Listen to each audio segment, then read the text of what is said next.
Well, archaeologist known worldwide for his trademark Indiana Jones hat believes that he has identified the site where Cleopatra is buried. And with a team of 12 archaeologists and 70 excavators, Zahi Hawass, you've heard his name on this program before, the head of Egypt's Supreme Council of Antiquities, has started searching for the entrance to her tomb.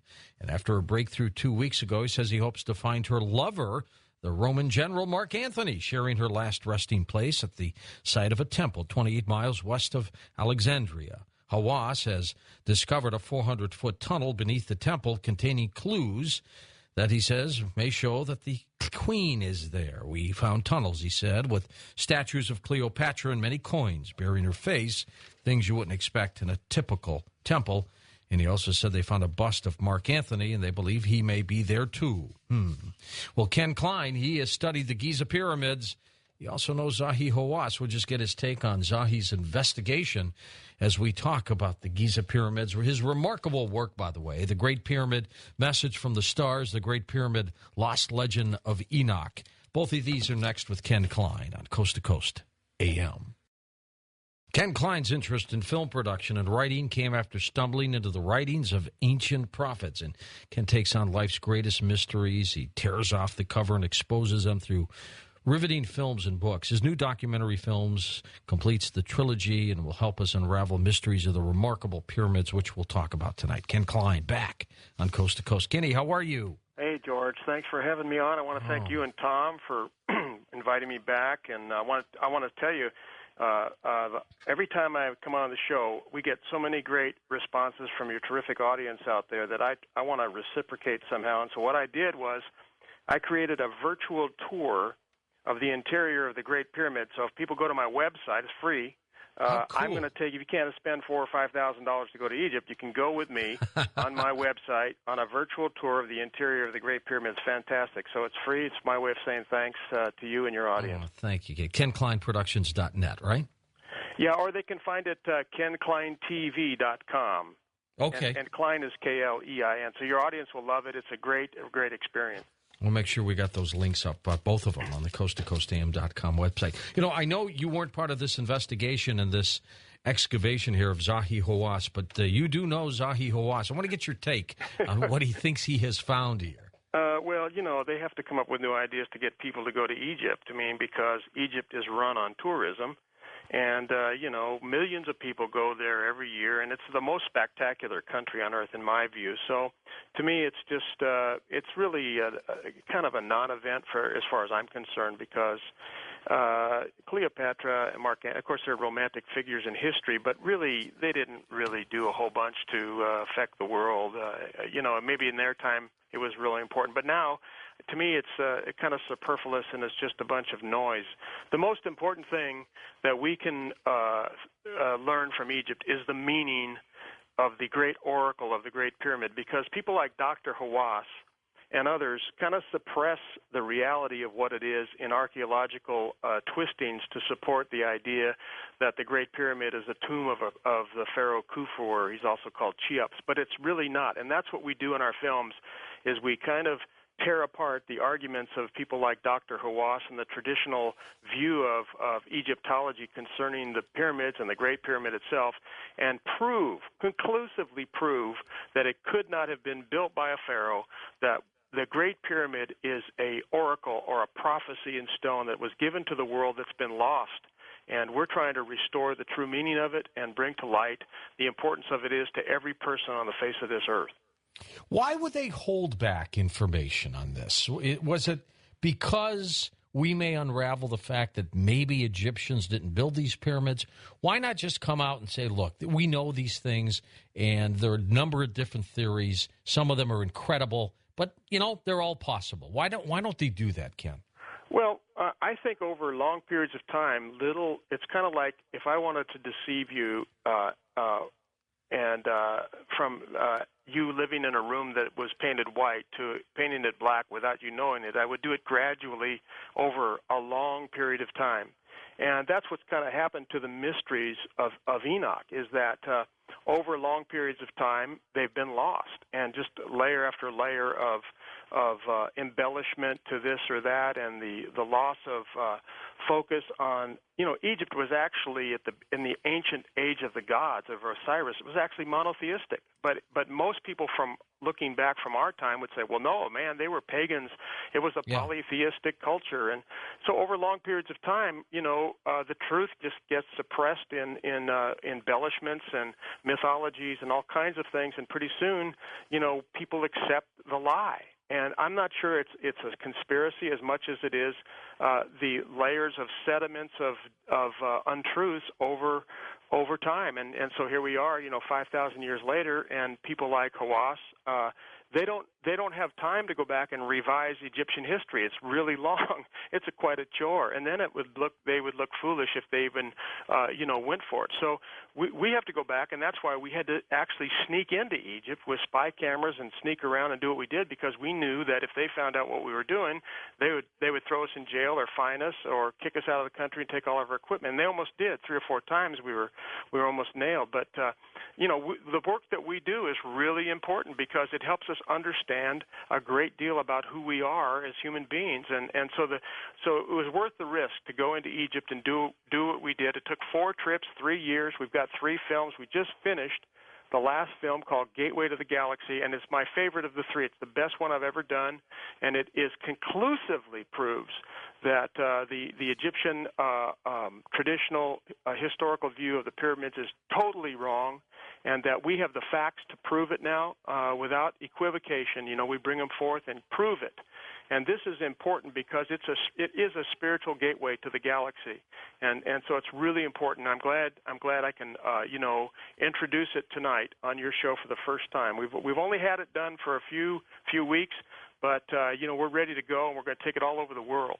Well, we're looking forward to it. What has been your driving force, Ken? What has been pushing you in this direction? Like you just said, 3 years of your life to produce this Great Pyramid trilogy. Why? Well, I've always been, from the time I was a little kid, I was brought up in a Jewish family, but it just never scratched the itch for me. And people would tell me, you can't do this and you can't do that. I went, why? I mean, why can't I do that? Who says? Why should you define me? And so I've always been a kind of a person that's lived outside of the box. I left home when I was 17.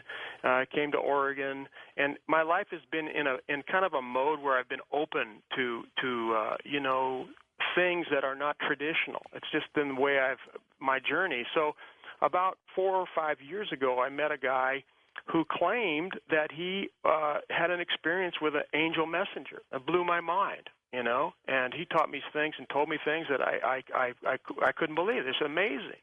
And then I had a friend that I've done a lot of filmmaking with. He's about 90 years old now, Dr. Noah Hutchins, and I was at a time, needing a project to produce, and I said, have you written any? He's written over 100 books. I said, have you written any books that you haven't told me about? He said, yeah, I wrote one on the Great Pyramid. I said, you did? Why didn't you send it to me? I read the book and blown away by the reading, because in the book, now this is a Baptist minister, in 1937 had an experience with 3 UFOs. And I went, that is really wild. And he wrote about it within the context of the Great Pyramid. And so those 2 guys, the synthesis of their impact on my life caused me to do some research. And as I studied on this, and I used to think, Egypt was evil and the pyramids were from pagans and all the traditional way that most people think about Egypt, especially in the Western world, and the pyramids was totally wrong. And as I studied and found out some of the facts of the Great Pyramid, I went, there's no way that this could have been built by the Egyptians. This is something way beyond the capacity of people of that day.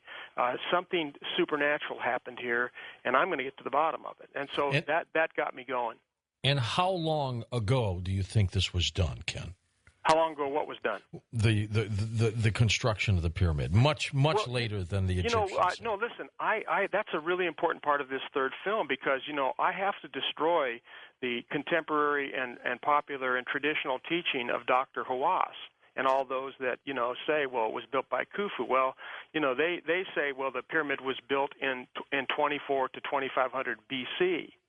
But there's no way it could have been built then, because I went over there and we discovered a lot of things about the Great Pyramid. For one, there is a when you go to the Khafra pyramid, which really wasn't built by Khafra, but they call it the Khafra pyramid, you find this mud flow that, they had to dig down like 30 feet, and you see it in my film.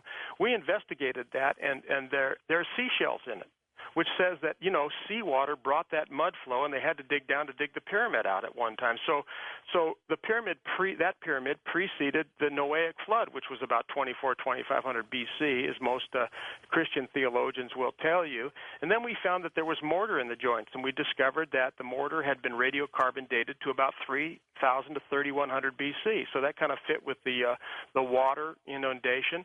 Sure. And then we when you read about the inventory stela there that I talked about in my first film, we go back and revisit that. Khufu said he didn't build the pyramid; he just did repair work on it and the Sphinx, which means that it was in existence before 2400 BC. So we go back, and then we reverse engineer the Great Pyramid again, and we show how it was sealed, and it could only have been sealed in one way.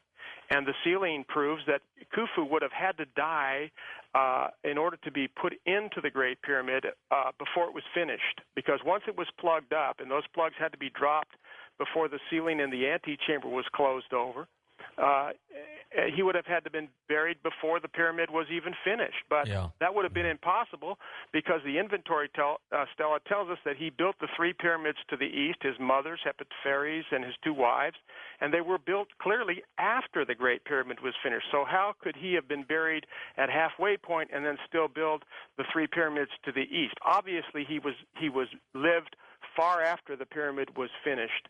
And so we go back and we take some of these facts and we demonstrate them. We go there and prove that the Great Pyramid was built around at least 3100 BC, which was 500 to 600 years before Khufu or Cheops even lived. So these are the things that we go through. And when you go through the reverse engineering process that we go through, you'll see clearly that it's impossible that he could have been buried in there. I mean, there wouldn't have been room to squeeze his mummy into the king's chamber. It was just impossible. Plus, the sarcophagus that they claim he was buried in couldn't have gone through the passageways. It had to be dropped in from above, which would have violated every funerary practice in Egypt. So we go through all these facts and tear them apart and prove that this pyramid was built before 600 years before Khufu, and it was built, as we say, by Enoch, and we'll get into more of that, I'm sure, as we go along. Ancient texts talk about the flood. Ancient texts talk about flying machines. Ancient texts kind of allude to some kind of nuclear holocaust on this planet. Are there any ancient texts out there, Ken, that talk about and describe who and what and why built the Great Pyramid? Well, the Great Pyramid was built. Well, first of all, yes, there's the Book of Thoth, which was called. It's now called the Egyptian Book of the Dead. Okay, but the Tibetans have the Tibetan Book of the Dead. But actually, that name was given in the 1800s. The actual real name of that book was called the Book of the Eternal Day, and it was changed. See how darkness kind of shreds over things. Mm-hmm. But Thoth wrote the Book of the Eternal Day. And that's a lot different than the Egyptian Book of the Dead. And so we always get a negative connotation to anything in Egypt. But Thoth was a very important god that was worshipped in Egypt, and we'll talk more about that in just a minute. But also in the Book of Enoch, it talks about his experiences in extraterrestrial realms where he received knowledge information that he brought back to Earth. And he also did calculations on the moon, and so there's a really interesting corollary between Enoch and Thoth, which I want to bring together later in the show. But there are ancient writings that talk about transportation of humans. And it's fascinating, because this is something that the Western world doesn't even want to consider. They don't want to wrap their mind or even try to wrap their mind. But even in the Bible, we have, for example, in a place in Chronicles, in places in Psalms, it talks about flying ships. 1 Chronicles 28:18 says, David saying to Solomon, I want you to build in the temple, the Jewish temple, which Solomon built, a model or copy of the chariots of the cherubim. Cherubim were guardian angels over the Ophanim lords, which is in the book of Ezekiel, that modern theologians don't even come to grips with or understand. I could talk about that. I think it's a great thing to talk about. But they fly in ships. And Enoch, it says of him that he walked with the gods at the time of the gods, the Elohim, which is clearly God in the Old Testament, and they took him. Well, how did they take him? They took him in a ship. And then he prophesied in the New Testament that the Lord will come with 10,000 of his saints. Well, all these crazy rapture teachers think that these are the people that were taken off the earth, in Tim LaHaye's, rendering of what happens. But actually, the word saints just means godly ones or sanctified ones or holy ones. And this idea of Enoch in his prophecy is that he's coming in ships for people at the end of the age. So it's a lot different way to look at it than the Christian theology that from the four winds, meaning the four races that emanated from Noah. There was Noah's line, there was Sham's line, there was the Japheth line, and the Hamitic line. There were four winds of humanity or four rivers of humanity.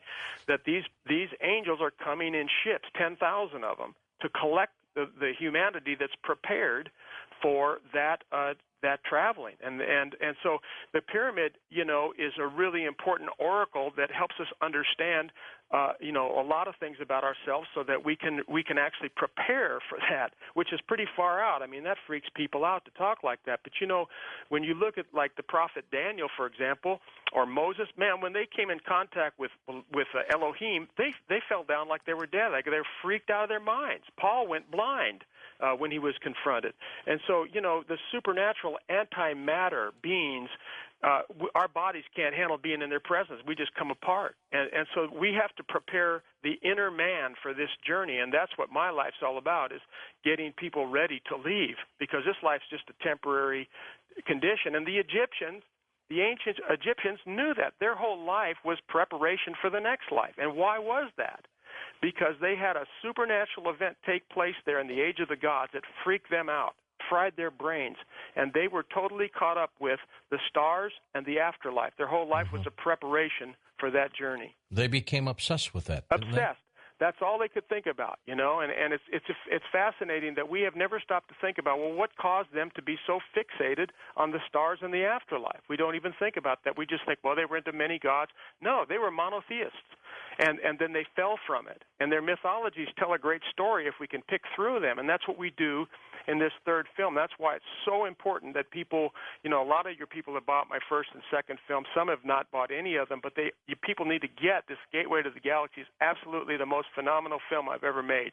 How controversial is it? There are a lot of people whose toes you're probably going to step on if you knock modern religion.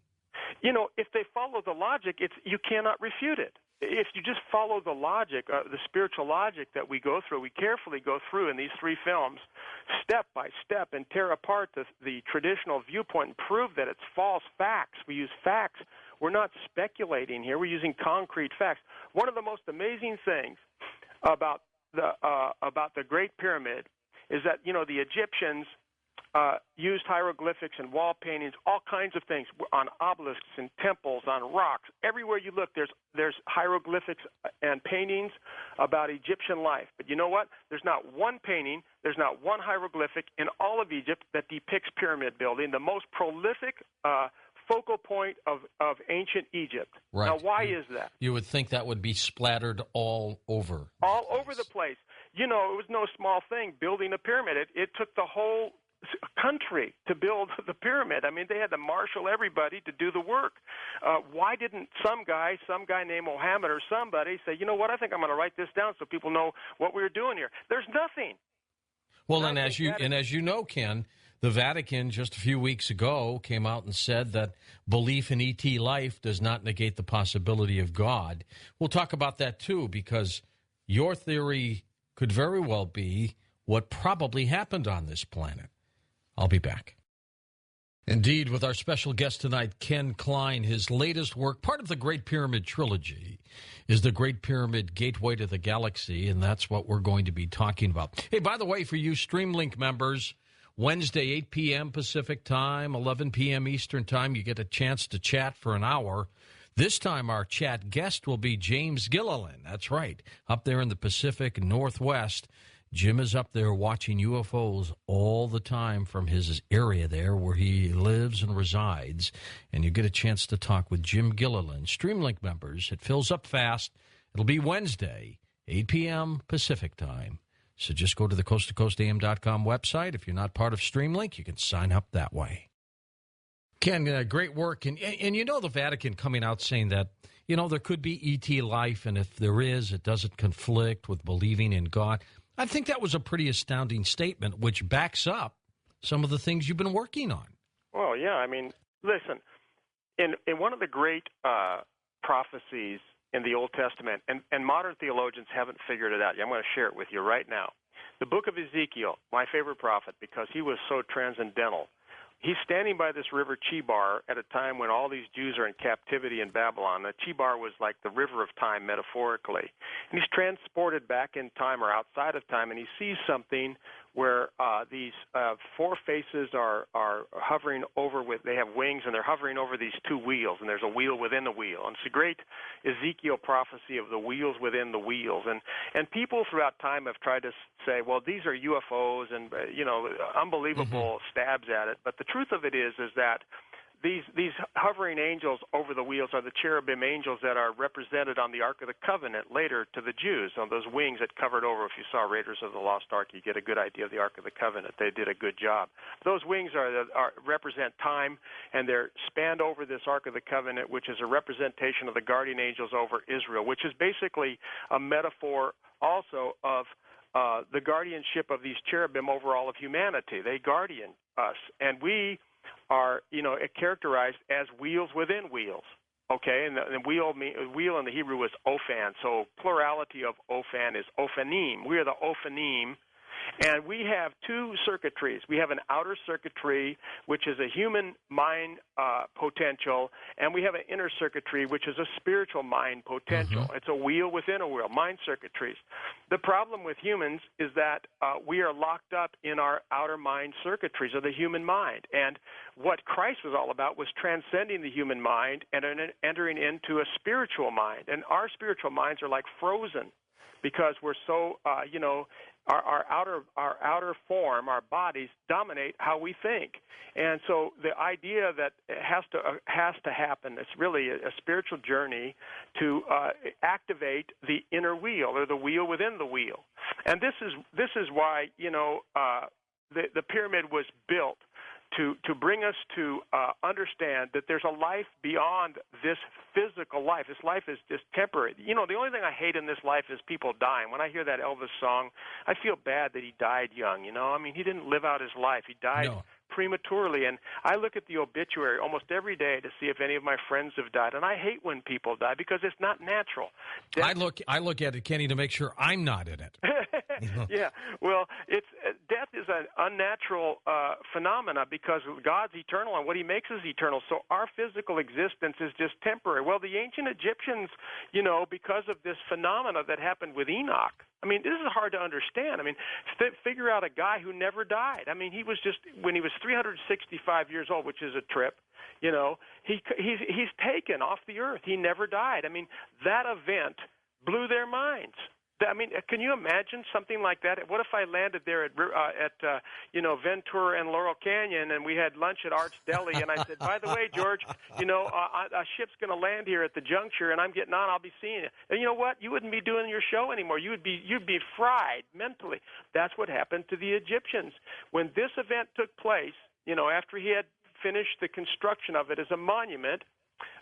There was an empty coffer. Why? Because he didn't die. He wasn't supposed to be in there. It was to memorialize this event where somebody, unprecedented, and even to this day it's unprecedented, somebody escaped death. Have you ever met anybody that's escaped death? It's hard to wrap your mind around that. But the Egyptians from that time on, were fixated on the afterlife because they found somebody that escaped this temporary condition where he didn't die.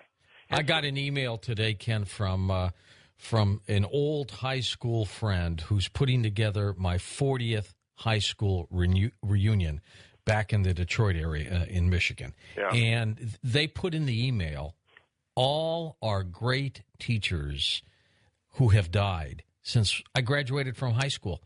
And the list is incredibly long, but as you talk about death, it just reminds me how truly sad that part is. These were great teachers who helped build and massage the direction of my career and who I am today. And they're gone, and it's kind of rough to comprehend that. Yeah, well, comprehend a guy that never died. I mean, that's almost mythological, and that's the part that we don't get. We don't understand that. But the whole pyramid was built around that king's chamber, which is called the king's chamber, where there's this empty coffer, and it was all built in red granite, so it would endure all of time until we wake up to what this whole structure was trying to tell us. And inside of us, there's this little flickers of that inner circuitry, It's like, and that's why we're so magnetically drawn to the Great Pyramid, even though the propaganda of traditionalism, confuses us, and they're telling us it's a tomb. Something inside of us says, that this is so mysterious. The explanation of a tomb, it just doesn't scratch the itch. There's something more to it, and there is. And that's why we've done all this work to point people to this fact that, you have to overcome your human nature. You have to overcome your physical nature and enter into your godlike nature, and that's a real process. It's a lifelong process, and that's what we're trying to help people come to grips with, and why these film series are so important to get people's attention to see that there's more to it than just living your life and eating and drinking and carrying on with pleasure. There's more to it. There's a process that we have to enter into to be prepared for what I call the great transportation, and this proliferation of UFOs doesn't surprise me, because I think it's kind of like a gathering, preparing for the moment when there's going to be this call for us to leave.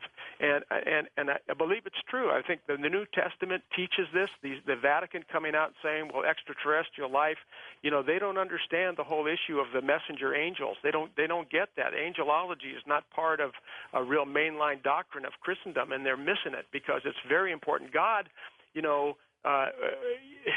sometimes when you look at little drawings from kids, how they have the hands coming out of the head and the legs coming out of the head.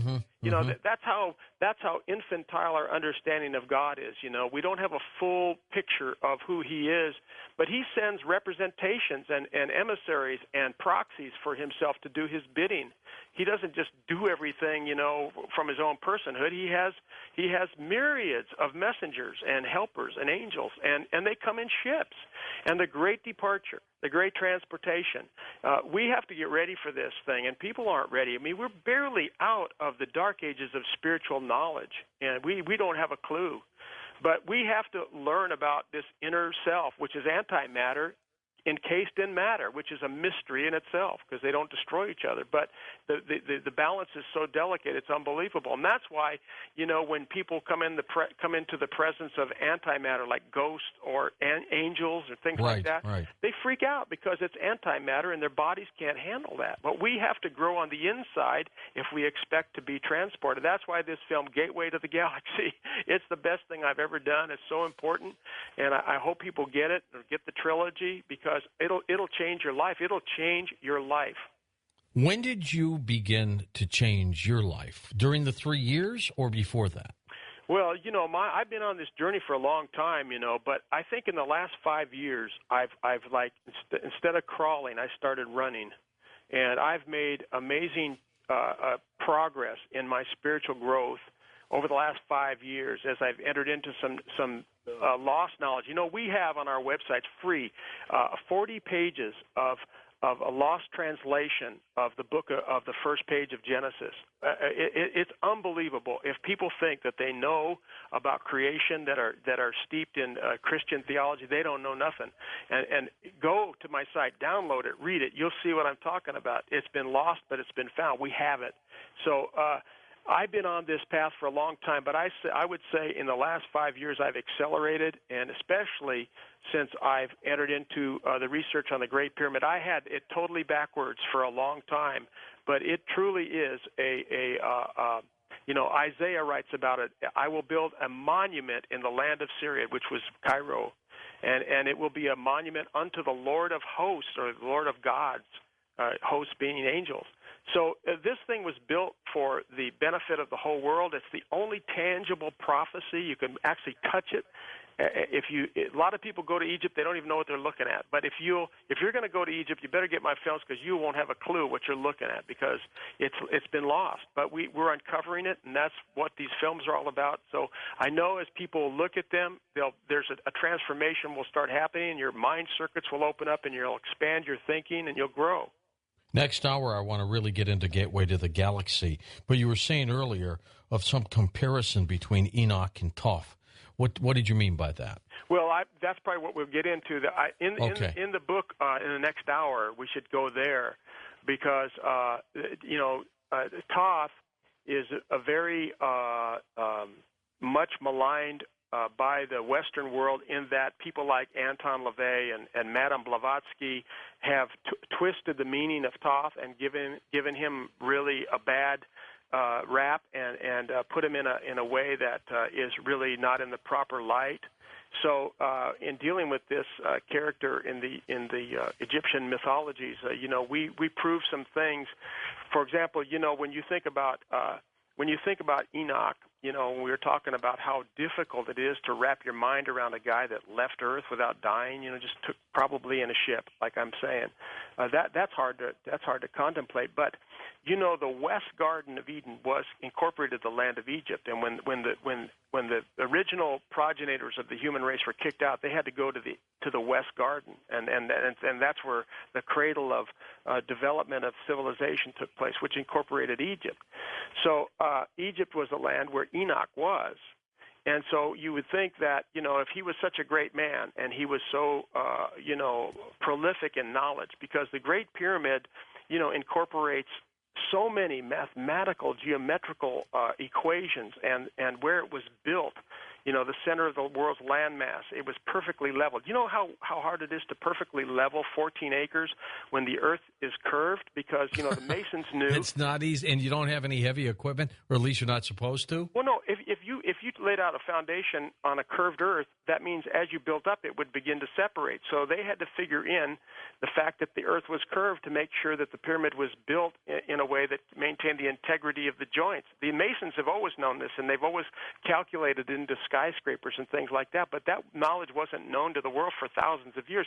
The ancient Egyptians, when they leveled the Great Pyramid, they knew that because the earth was curved, they had to make adjustments to make it totally level. And so things like that, they figured out how to square the circle. They understood pi and phi. It was a perfect compass. I mean, there's so many things. You know that the Great Pyramid is actually curved at its base at the same ratio as the circumference of the earth. These people knew the earth was round back then 5,000 years ago. Well, how did they know these things? Well, it was supernaturally given. And there's one last thing I'll tell you about later in the show about what Enoch knew in relationship to the precession of the equinox that couldn't have been known by any human. He had to have it given to him supernaturally. So the issue of Enoch is important because of the fact that he escaped death. But you would think that a guy of this capacity, with this brilliance, would have left some kind of footprint or fingerprint or some remnant of his presence on the earth in the Egyptian culture. And nobody's cracked that. But we've cracked this on this last trip in Gateway to the Galaxy, and we'll talk about that, I'm hopeful, in the next hour. Now, and when he was taken, I mean, do you think, you said he was 300-plus years old at that time, do you think he's still alive? Yeah, because he's coming with 10,000 saints. He's coming again. He's coming back again under the lordship of the Father to collect the remnants of the earth that are prepared in ships.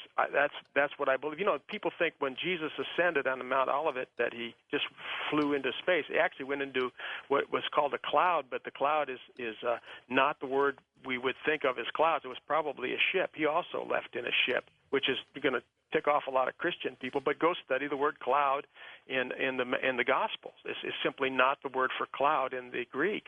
So yes, Enoch left, and he went in. A lot of people say, well, he went to be with Jesus. No, I don't believe that.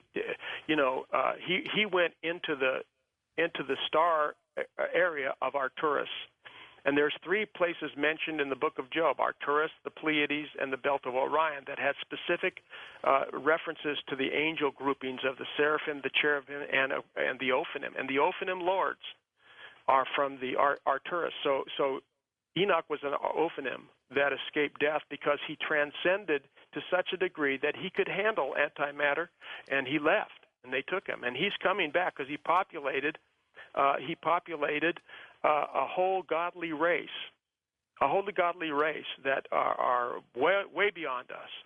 So that's that's who's coming back, and he's leading. That's like the family that he populated. Now that's going to really tick off a lot of Christian people. But go read your Bible. I mean, well, we'll also open up the phone lines to give people an opportunity to talk with you. You know, one of the, I think, very important things of this program, Ken, it's not whether people agree with you or not. It's that you're given a right to talk about your specific views, and if they want to call and challenge you, so be it. I'm your facilitator. You know, I'm not going to. You know what?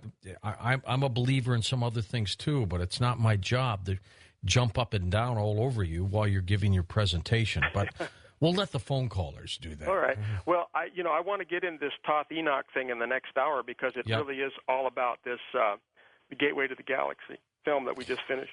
Now, when you put together Gateway to the Galaxy, how did you get the information for this? Was this research, work? How did it come to you? A lot of it was research, but when I was filming the work for Message from the Stars, which was the second film that followed the Lost Legend of Enoch, first film, I knew it was going to be two films because I couldn't say it all in 1 hour. I knew I was going to have to break this up into two films. So I knew a lot of this before I started filming it from research and studies that I had undertaken. And so when we got to Egypt this last time, I put together the film footage for the 5 segments on factoring in where the pyramid was built in time, because it's really, there's 3,000 years of Egyptian history. You can look at any artifact there and you don't know where it fits in time, and the greatest artifact is the Great Pyramid. So understanding the truth about it, you have to have it placed in time somewhere. And I think we effectively did that as we go through 5 arguments that position the Great Pyramid around 3100 BC, which was 600 years before Khufu.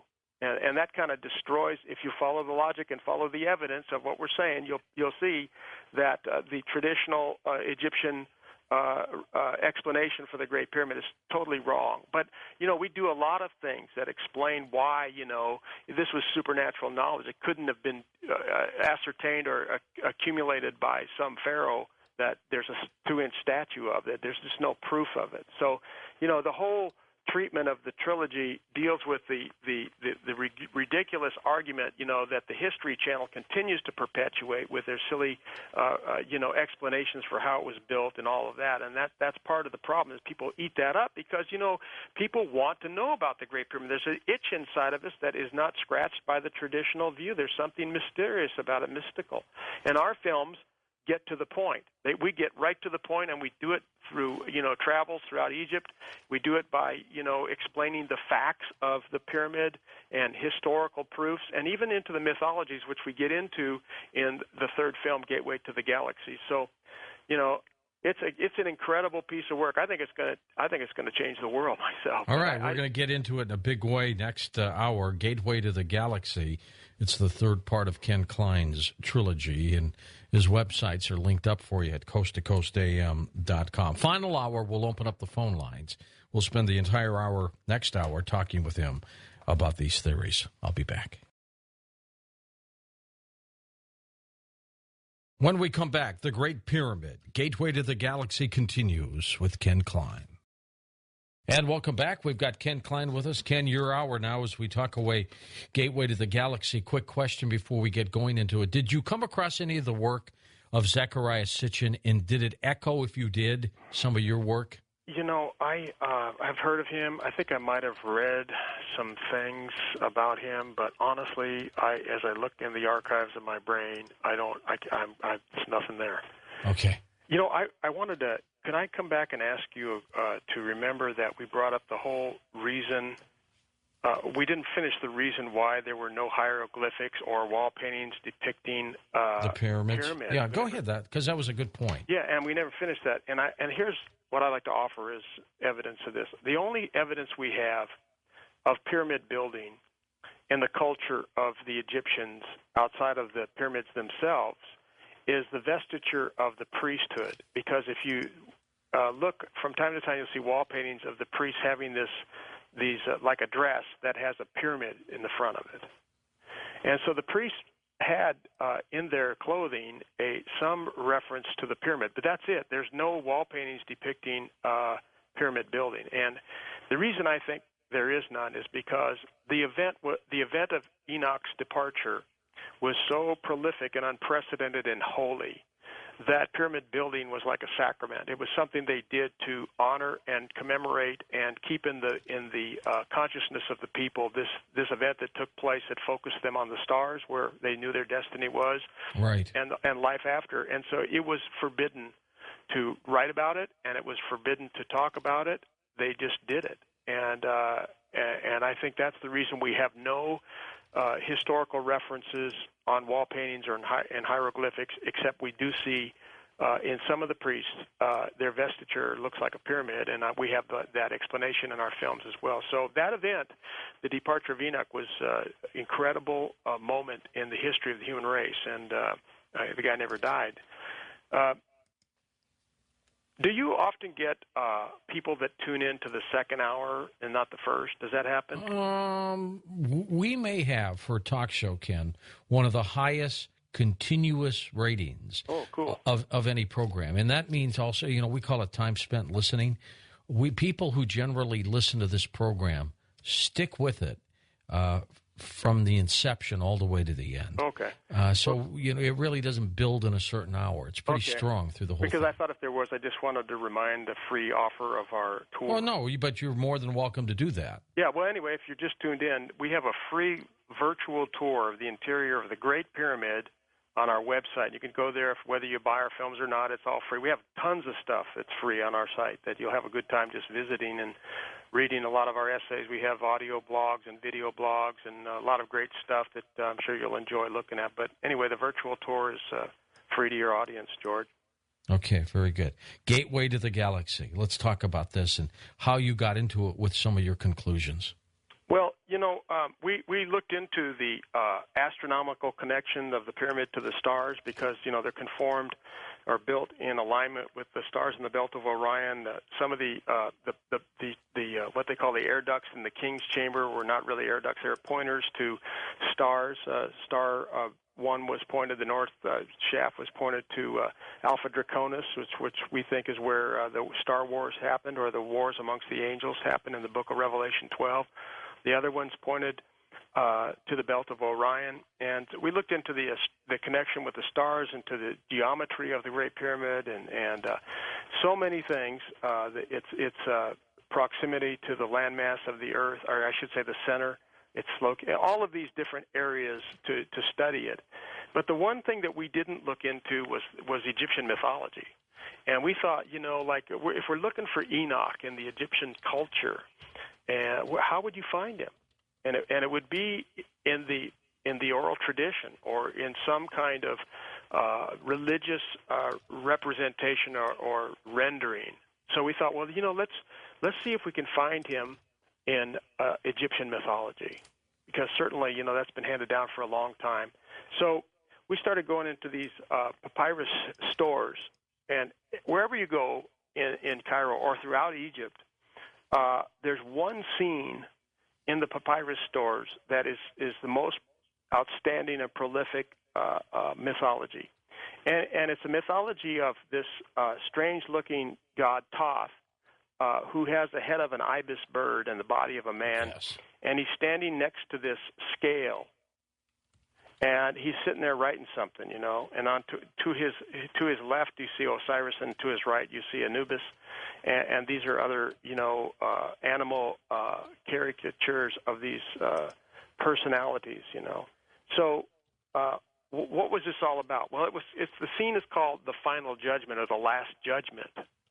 And the idea of a last judgment is not a pagan concept. It's a monotheistic concept, meaning that you have to give an accountability for how you live your life. And here we see this god Thoth, writing down what he's seen. And on the scale is a feather, and on the other side, on the other part of the scale, is someone's heart. And so the idea is if the feather outweighs the heart, then this is a person that lived a life of mot or truth, and they had a good heart.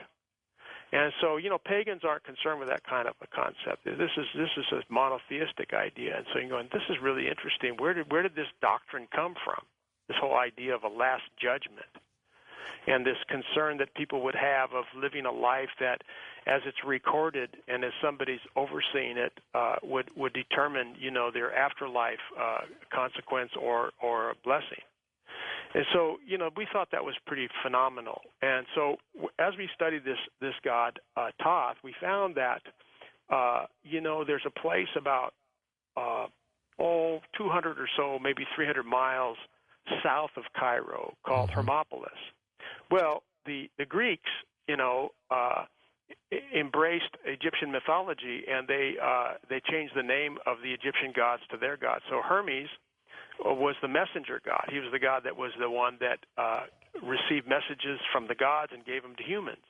So that's pretty interesting. Sure. That the Western civilization was affected by a messenger named Hermes, but they anthropomorphized their god. So he looked like a man. He didn't look like Thoth, who had the head of an ibis. But when the Ptolemies came in, and Ptolemy was one of the generals of King Alexander the Great, the great Greek general who conquered the world. Well, his kingdom after he died was split up into fours, and one of the regions where one of the generals went was to Egypt, and he conquered Egypt, this Ptolemy, and he memorialized Hermes in a place called Hermopolis, which was, like I said, about 300 miles south of Cairo. So we decided to go up there and look around and film, and we did, and it's in our film, Gateway to the Galaxy. Well, here's what we found up there, that Hermes was Thoth, and that there's a vast animal necropolis, like an underground cemetery in these caves.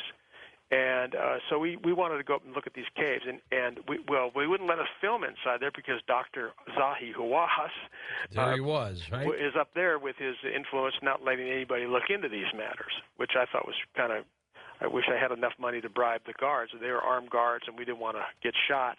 So we kind of just looked at it, filmed from the outside. But inside, but I do have some pictures I was able to get of it. But inside this necropolis are thousands and thousands of mummified ibis birds, and of course Thoth has the head of an ibis, and the ibis has this beak that is curved, and the curvature of the beak is kind of like symbolic of the crescent moon.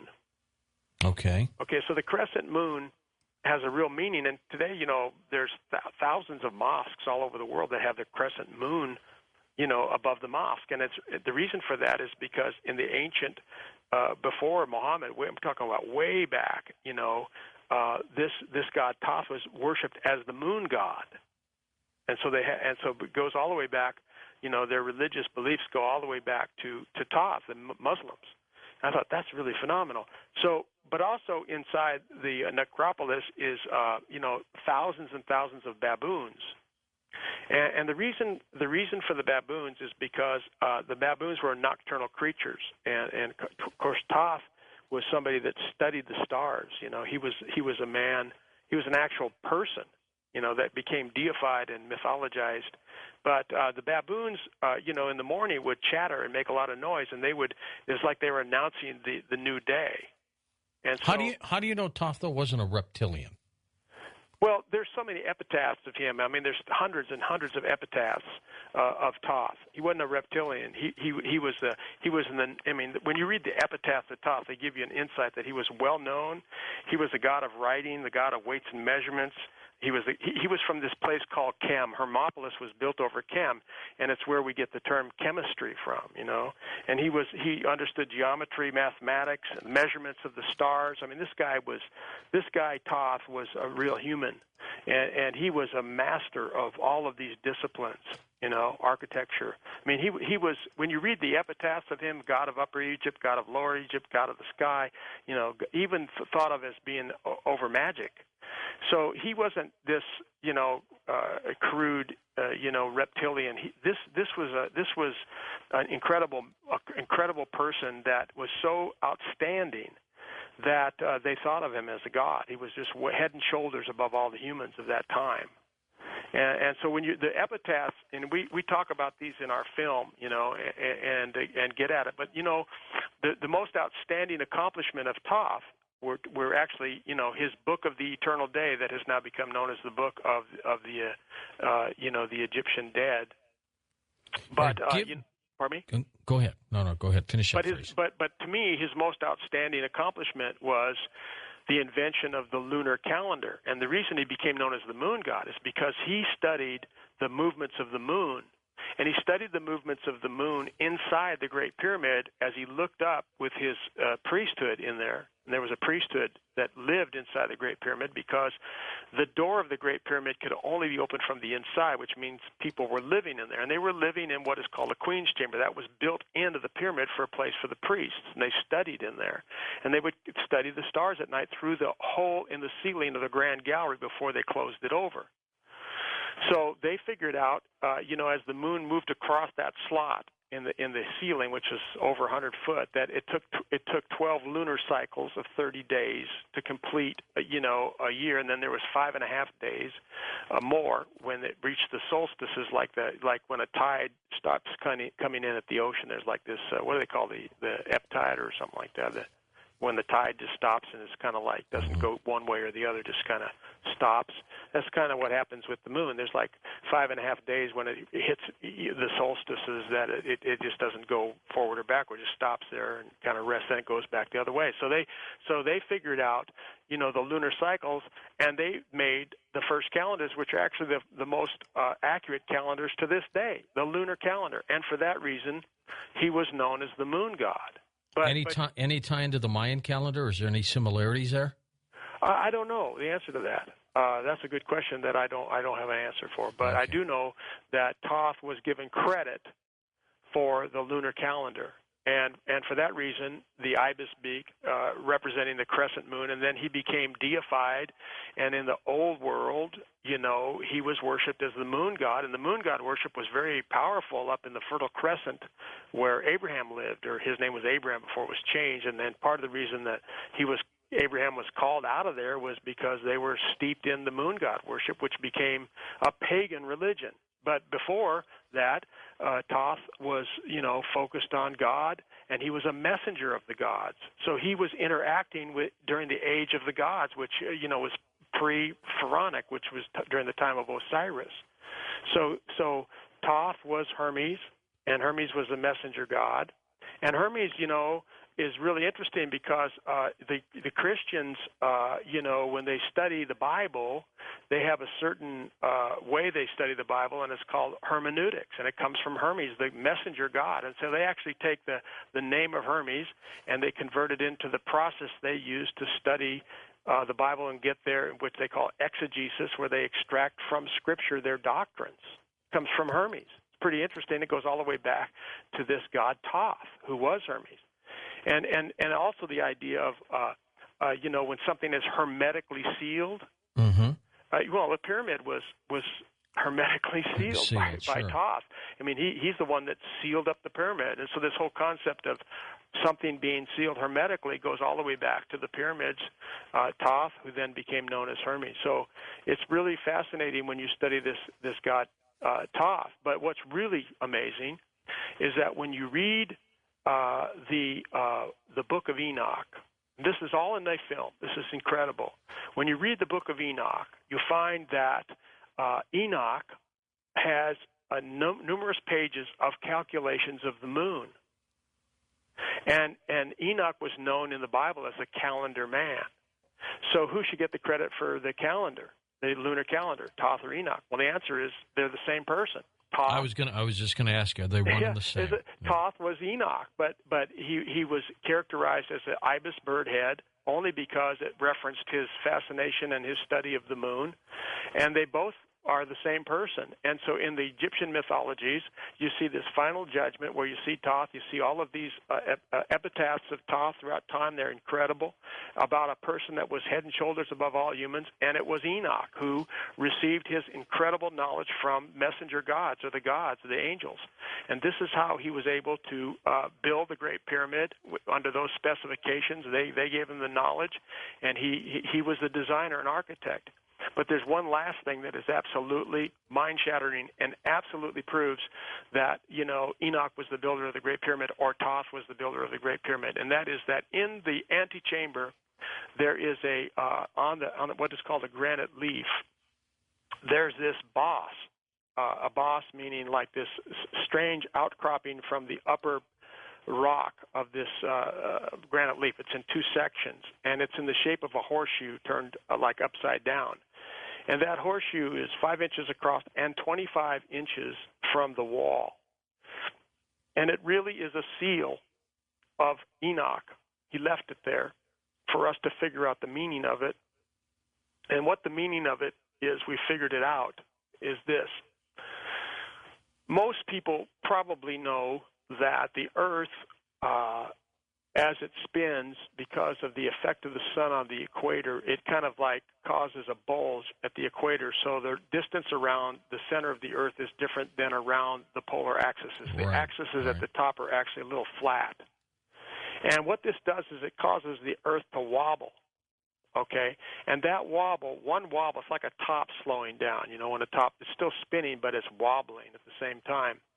Well, that wobble takes I think it's about 25,920 years to make one wobble.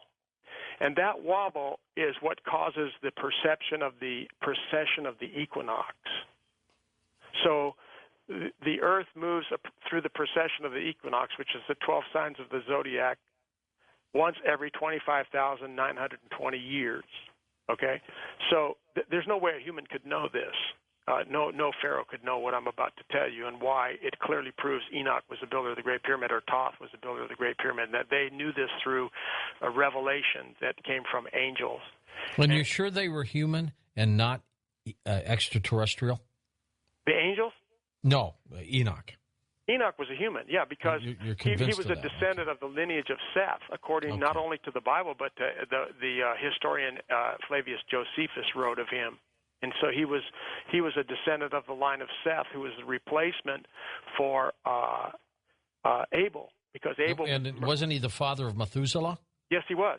Okay. Very good. And Methuselah, you know, we get the word Selah out of Methuselah. Methuselah was a record keeper, you know, kept extensive records, and that's why from time to time when you read the book of Psalms it says Selah, because in the book of Psalms, if you meditate on it, you'll be able to receive, you know, a lot of encrypted information in the Psalms. But people don't do that. They just keep reading. They don't wait. They don't wait on the Spirit of God to explain and reveal things to them. They just press on. But anyway, Methuselah kept records. Hey, Ken, when we come back, I want to talk with you more about Enoch, but primarily now this UFO connection here, which is all over the gateway to the galaxy. We'll be back. Well, next hour, we'll open up the phone lines, give you an opportunity to chat with Ken Klein, but we'll be back. We'll talk more now about Gateway to the Galaxy and the UFO tie-in next on Coast to Coast AM. Ken, kind of take us through Gateway to the Galaxy with this UFO tie-in. How did it occur? Well, you know, I don't like calling them UFOs because to me they're not unidentified anymore. They're like they're ships. They're ships, messenger craft. ships. And the messengers ships, at one time, the messengers had more access to humans in the age of the gods at the time of Osiris. We know that from early parts of Genesis. But then their access was, restricted, and that access isn't the same as it was in the ancient world. But they gave knowledge to Enoch to build this monument, and even in the book of Enoch, you know, which Christians don't read, but Jesus quoted or referenced the book of Enoch over 100 times in the New Testament, and it's been excluded from canonicity, but it should be read, and you can read a lot about his experiences in these ships and where they took him and all those things. And so, I mean, it's an important book that's been kept from canonicity. What canon means rule, or the rule of doctrine or scripture.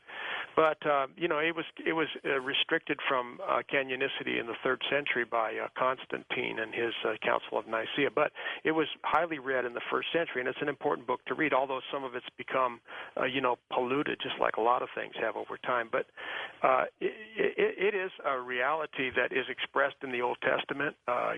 We find it in not just 1 Chronicles 28:18, but other places. So there is a let's just call it, I don't like extraterrestrial because it has this kind of sinister, evil, feel to it. But, before 1895, the church world looked at these things as angelic, and it was only through Schiaparelli, who, we just landed on Mars, but he looked at the, Mars through a telescope there in Italy, and he saw what he called canali, which were natural formations of Mars, the terrain.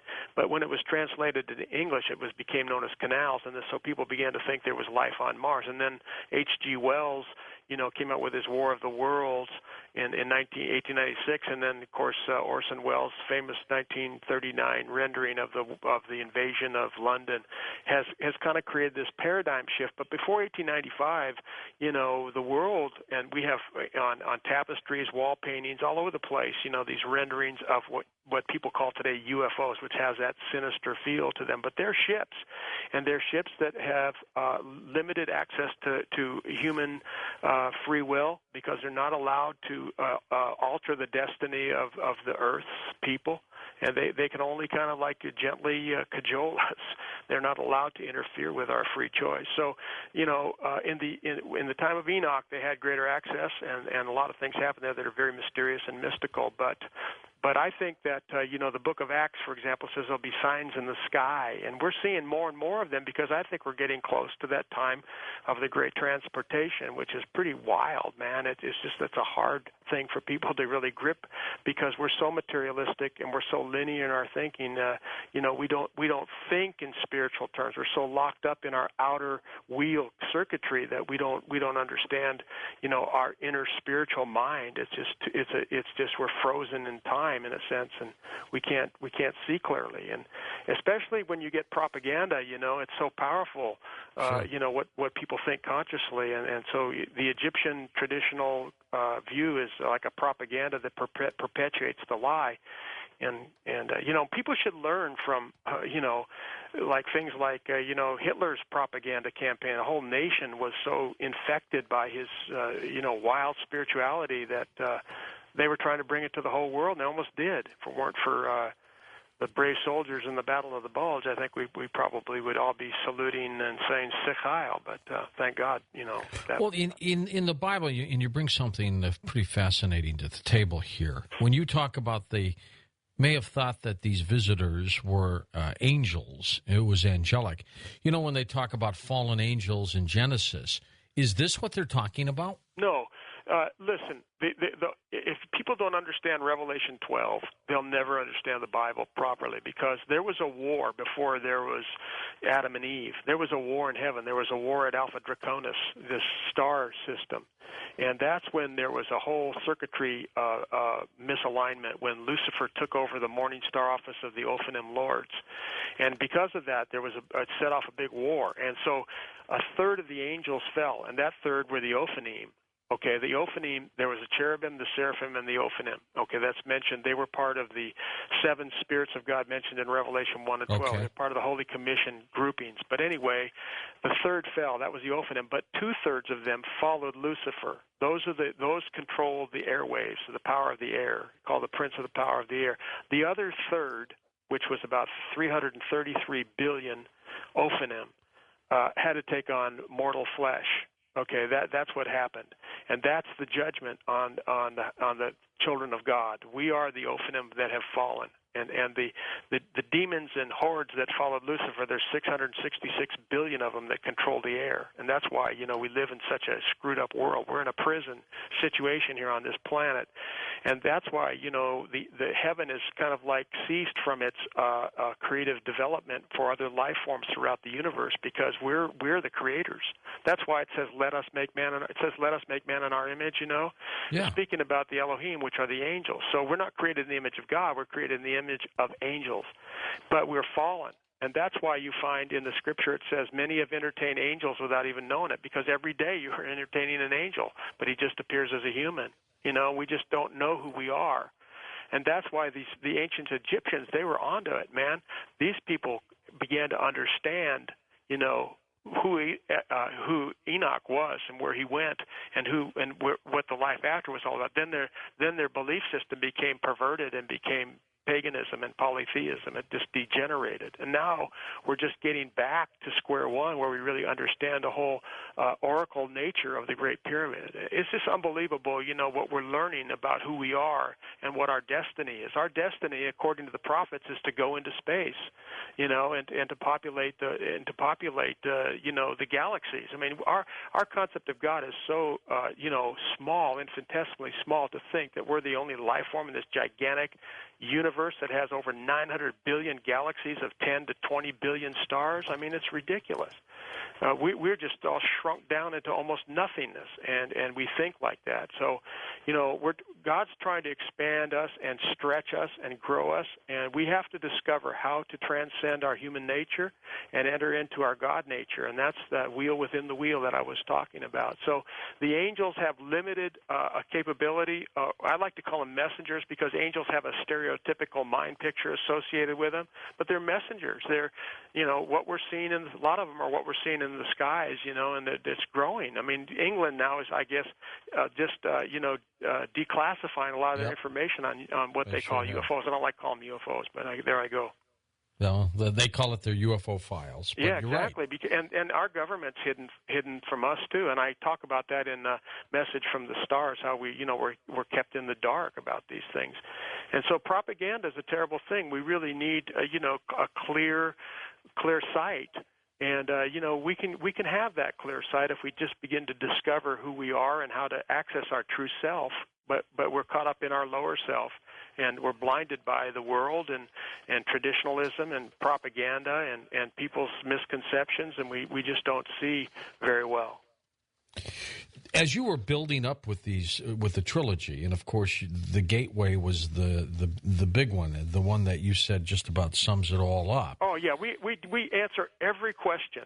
I mean, that's what's amazing about it. I mean, every question's answered here. I mean, people are going to be so locked in and get into alignment that they're just going to want more and more, because the knowledge under the sun is routine. I mean, Solomon said in Ecclesiastes, there's nothing new under the sun. It's really true. It's just basically the same old continuously. That's why thousands of people are leaving the Christian church, because it doesn't scratch the itch anymore. There's more.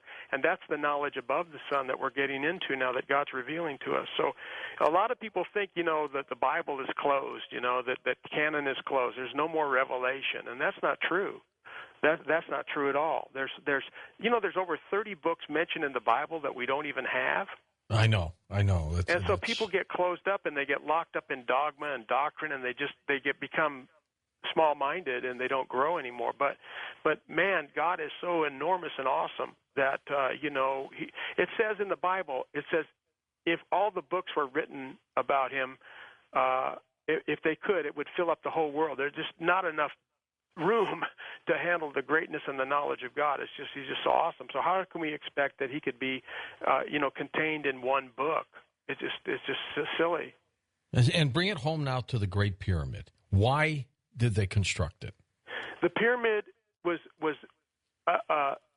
constructed to contain an empty coffer, because that empty coffer, and it was built and constructed with unbelievable precision and with the hardest substance they knew, which was red granite that was brought down from Aswan, 500 miles, to maintain the integrity and care and custodialship of the empty granite coffer, which was never was anybody put in it, because it was to memorialize this event where somebody escaped death, so that humanity would have a hope that there's something more than this miserable life we have here on earth that is so boring and so devastating. I mean, look at the wars. We're worried about Iran and Iraq and Russia, and oh my gosh, I mean, the oil, we're running out of oil and all these terrible things. And, we live in a sick world because we're fallen into a trap here. We're like thrown into a pit until we realize that we have to look up to our Creator, to God, our Father, and turn to him with our whole heart so that he can reveal his awesomeness to us. So that Great Pyramid was built as a monument or a memorial to memorialize the event of Enoch never dying, that there is more life after this life that we can look forward to. We don't have to think that we just live and die and one day we're in the obituary, but no, we just have to get out of these physical bodies that are cursed and they're broken, and there's that higher nature in us that we have to to get in alignment with. That's the whole thing, is getting into alignment with our higher self, which is Christ within us. And there's a lot that we write about on our site, and we help people understand how to deal with their nature, their human nature, and how to grow into their God nature. It's all free. It's all on my site, except for my films. I have to make a living somehow, so we make films, and I thank everybody for coming to our site and visiting and receiving from us these teachings. And then for those of you that can afford to buy our trilogy, you can even download streaming ones if you don't have very much money. They're a lot cheaper.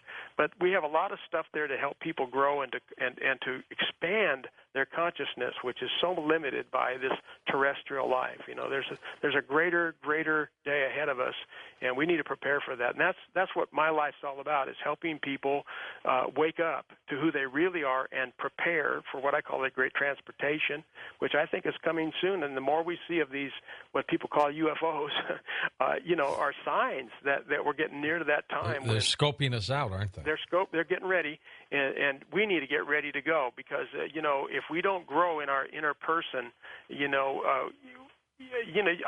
I ain't ready to go yet. I can tell you that right now. I mean, if an angel approached me, I'd probably die of a heart attack, because the antimatter would freak me out so bad. But I want to grow. I want to get there, and I think most people, George, I think most people have had mysterious experiences in their life, mystical experiences that maybe two or three times in your life you go, there's no logical explanation for what I just went through. And that's that other dimension that we don't really know how to connect with. And that's the spiritual dimension, the dimension of antimatter.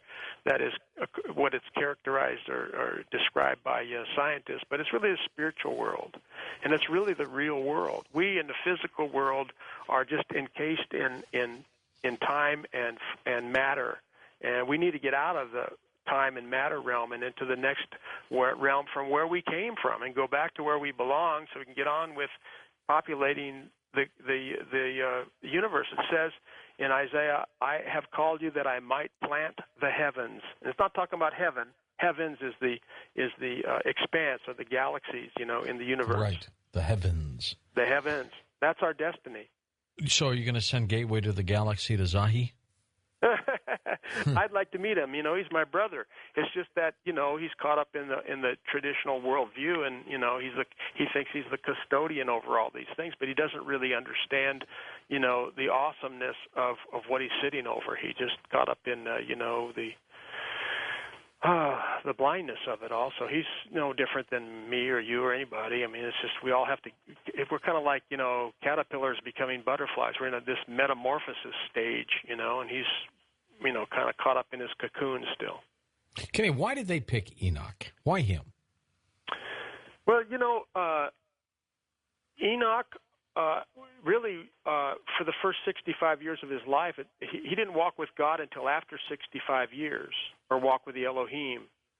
For whatever the reasons were, he was. It says he was a righteous man. That somehow he was, of a descendancy of the righteous line of Seth, and I don't know all the genetic reasons why he was in a kind of an alignment that allowed for this. I don't know all the reasons for that. It just says he was a seventh generation from Adam, and that he was a righteous man, and that after 65 years he walked with God, which was 300 years of training for him, which was really pretty amazing. Yeah. And then God took him, for he was not. So evidently he was able to master existential knowledge. Like I said, he was figured out the sacred cubit. And I didn't finish this earlier about the precession of the equinox, so maybe we can finish this hour with this. Sure, a couple minutes But how ago. did they figure out it was the sacred cubit was 25 inches? Because cubits were different. A cubit was kind of like a generic word for a measurement, because there were different measurements of cubits. But the Egyptian sacred cubit was 25 inches. How did he figure that out? So the base of the Great Pyramid is 365 25 inches. Well, how did they determine the 25 inches? Well, as I was telling you, the precession of the equinox takes 25,920 years. Half that amount is 12,960 years.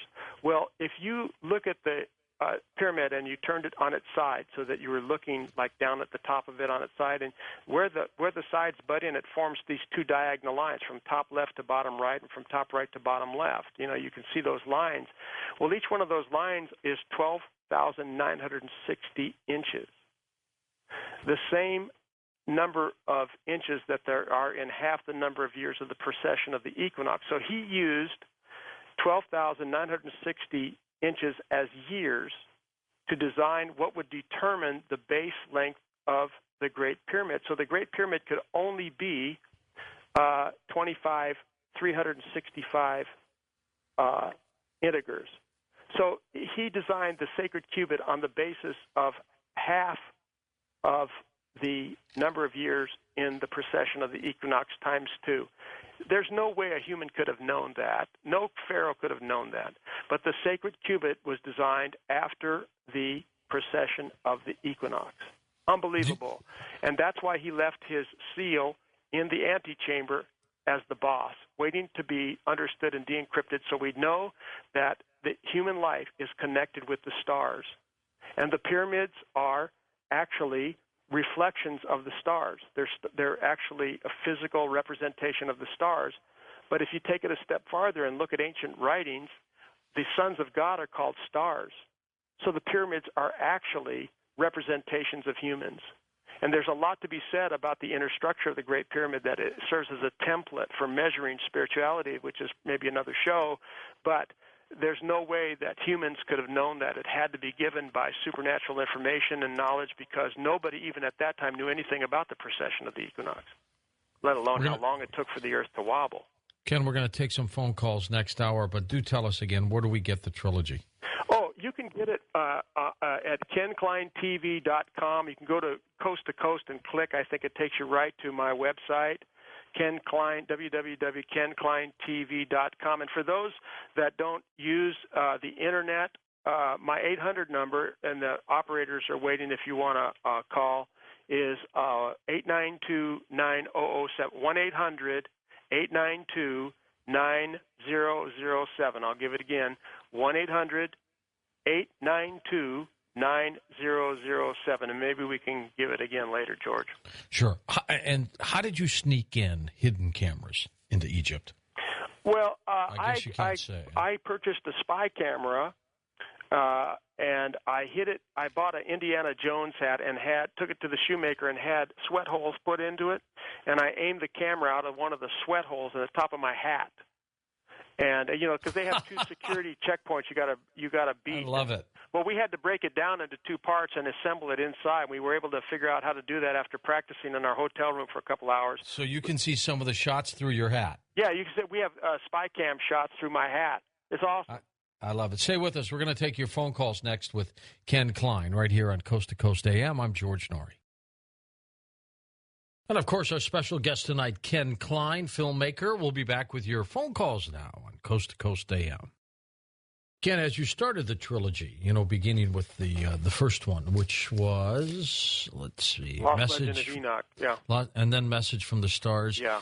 Did you build up to the theory that we're talking about in Gateway, or did you just abruptly come to the theory? No, it's just a slow rolling up to this, final reality of proving that, disproving the traditional Egyptian view of the tombs over the 3 films, but also at the same time continuing to build on the case that this pyramid was built with supernatural knowledge that had to be given to a man who mastered many areas of knowledge, mathematics, like I said, geometry, weights and measures. This Thoth that we've proven in this film was Enoch, who was kept in the Egyptian oral tradition mythologically. So it's kind of continuing on to make a case against the traditional view, and as we're establishing, our point of view with regard to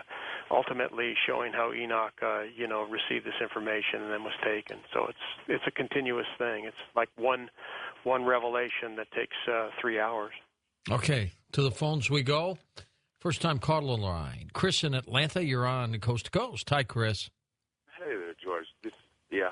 I just had a question for Ken. As far as the alignment of the pyramids go, the ones that's in Egypt and then the ones in South America, I just want to know his thoughts on that. And hear his thoughts about the pyramids in Mexico, period. I'll listen off the line, though. Thank you. All right, you're welcome. So he's asking, what is the meaning of these other pyramids in other areas, for example, down there in South Mexico and then South America.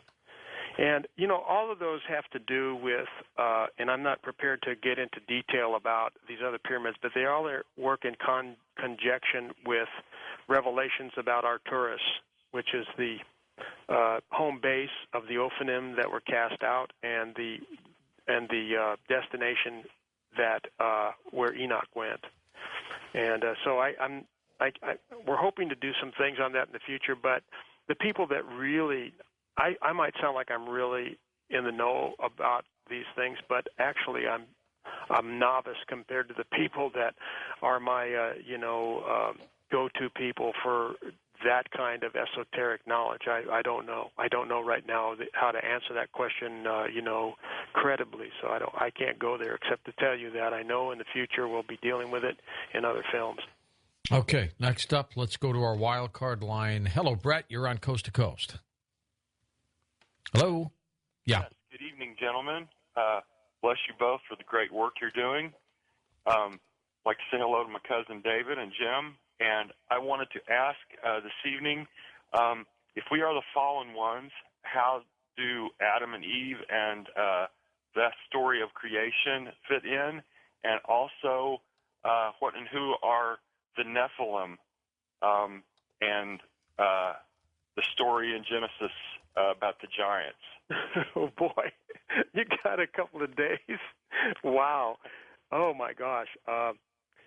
The story of Adam and Eve, I can't even really do justice to it in a limited time. We have some great writings that you can access at our website through a website called The Manifester. If you click on the Manifester's writings, it'll take you to his website, and there's a book that will explain many of these questions that you have in terrific detail with great documentation, called the Manifest Chronicles. And I would reference that for you, but to try to deal with those three questions is impossible because each one of them is a 3-hour show.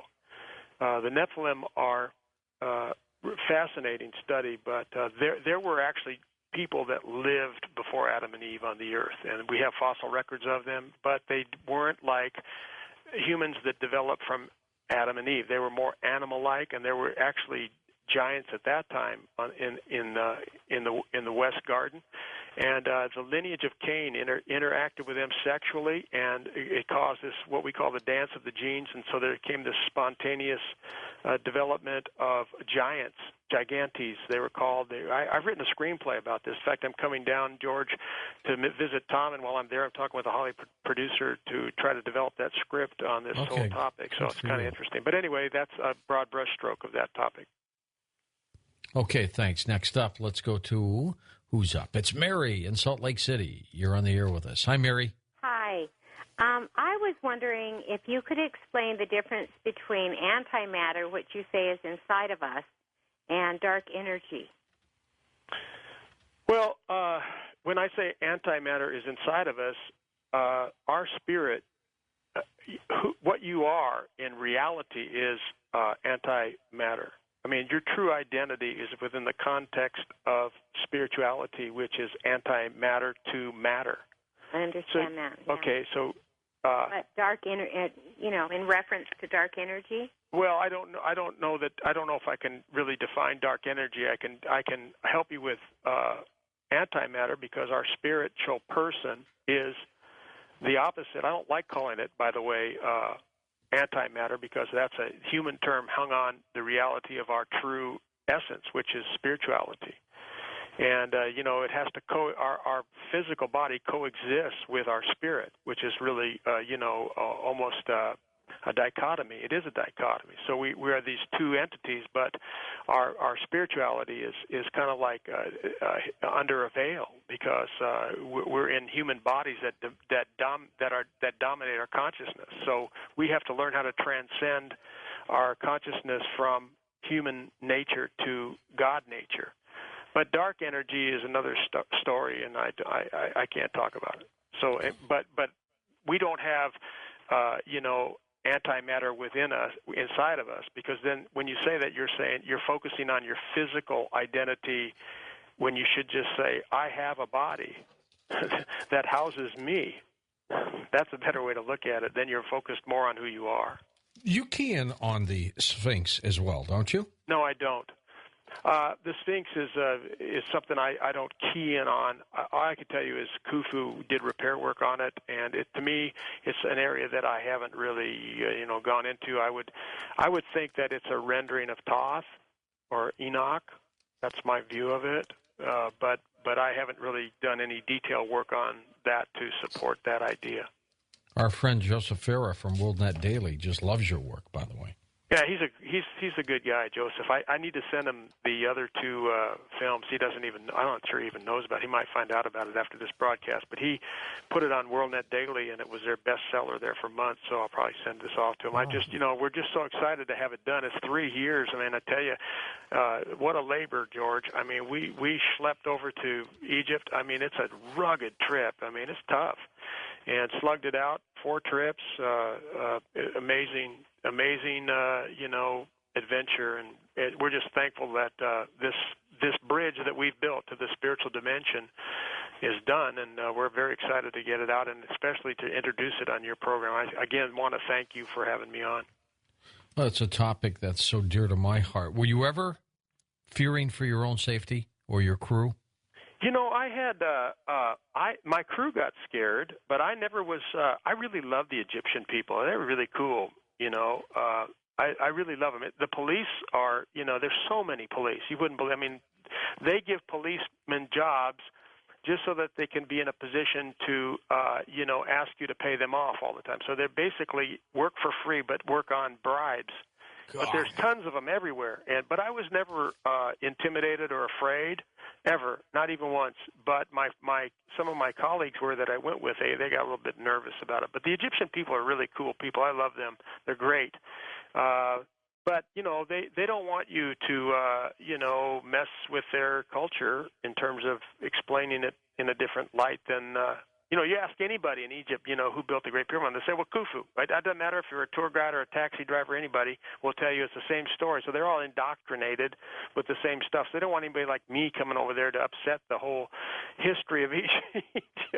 If they knew you were coming and you went through the right procedures to get in there, would they follow you around and listen absolutely. to what you're saying? Yeah, if I went through, I tried to go through them in the beginning. I tried to go through Dr. Hawass. They want like $10,000, and they'll only let you go to the places they tell you that you can go and where you can shoot. And then plus, they want to see the script, and that's why the History Channel has a good deal with them. And I'm sure they won't ever want my films on the History Channel because it would put them out of business with the Egyptians. I mean, it would be a disaster for them. Because we're not going along with mainline explanation of things. This is really in their view clandestine and wrong. But it's the truth, and the truth's not going to hide. It's going to come out. You can't keep the truth down. Do you ever get into, Ken, how the pyramids were physically constructed? Or do you have your own thoughts on that? That part I don't get into. One thing that I think is really fascinating is I took a trip up to Aswan, which is about 500 miles north of Cairo, and they have some red granite quarries up there.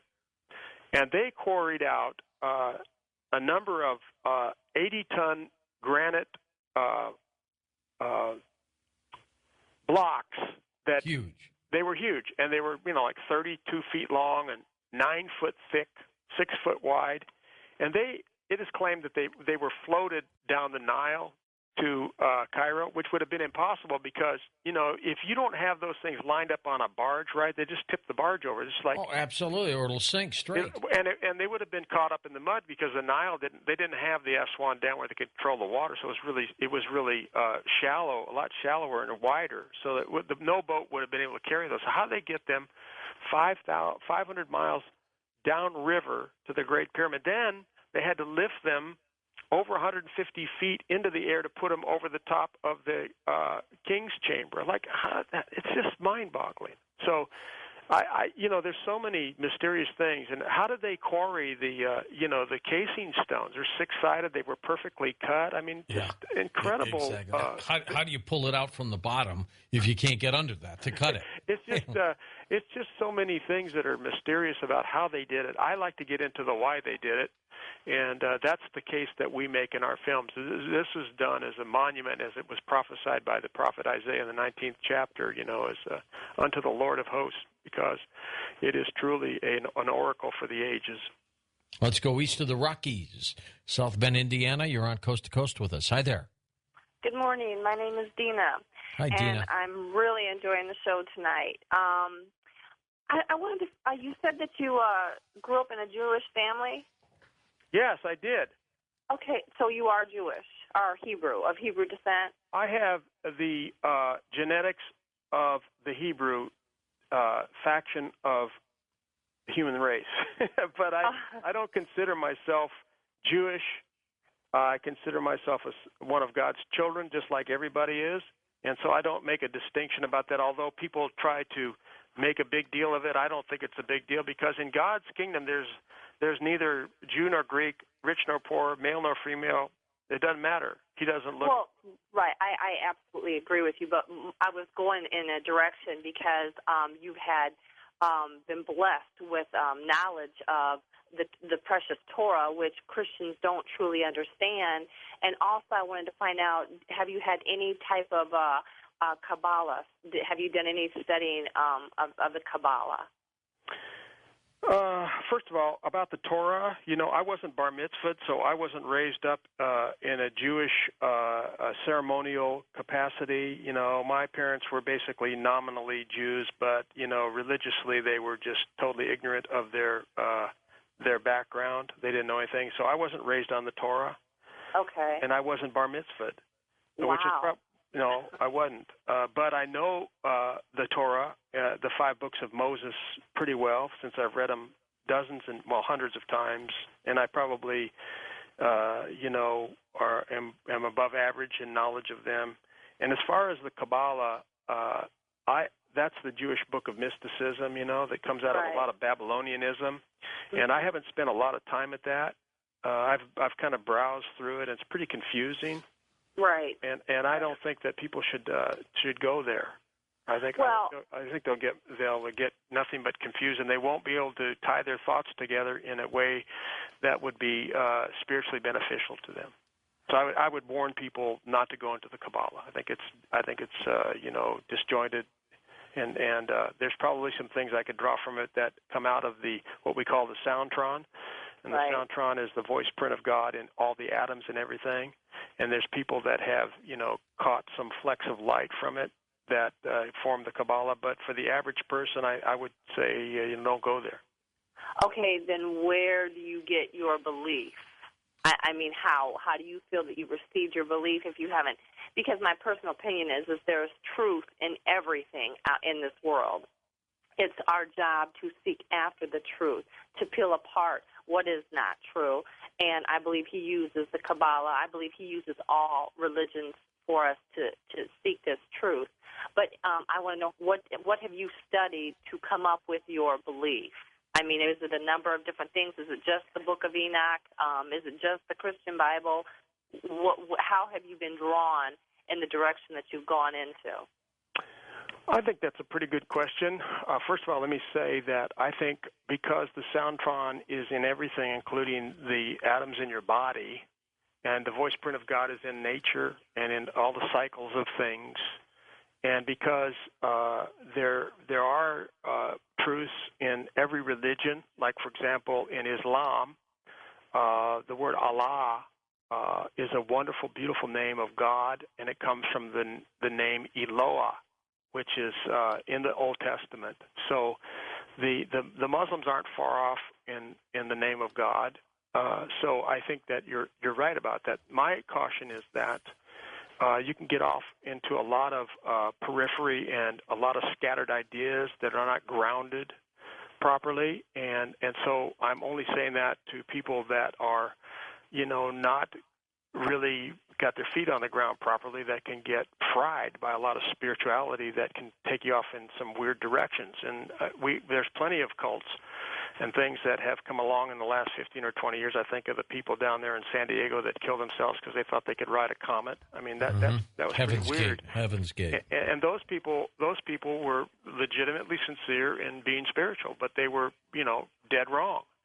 So I warn against, things like the Kabbalah and mystical writings that if you're not really skilled, you can waste a lot of years of your life wandering in the wilderness of your mind circuits and never grow spiritually. And to me, spirituality is overcoming your natural man and transcending to a higher state of consciousness, which is the formation of Christ within us. So getting back to answering the second part of your question, my foundation is in the Old and New Testament.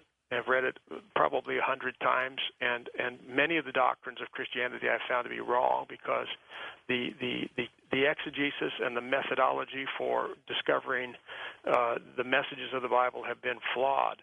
And so many of the things that we've discovered are just the Bible finally being re-oiled to its orthodoxy, its true orthodoxy. So a lot of it's come through people that are more highly developed than I am, that have been teachers and helpers, and through the Holy Spirit and the Scriptures that are admittedly affected by interpretations of men that have injected their own cultural biases and the development etymologically of words that do not really get at the truth of the originality of Scripture. That's where we're coming from. So, Ken, we'll be back with you and take final phone calls on Coast to Coast AM. Well, on our next Coast to Coast program, James Fox joins us out of the blue, and Richard Dolan, as we talk about some incredible UFO cases, the physical reality of UFOs under the control of intelligent beings, much like what Ken Klein has been talking about. Back in a moment on Coast to Coast AM. Back with Ken Klein. Final questions for you. Ken, anything we've missed before we take the final calls? You want me to comment on? Yeah. I think the thing that we need to keep in mind with Enoch is that he was a prototype that was given to humanity as a prototype for a transport.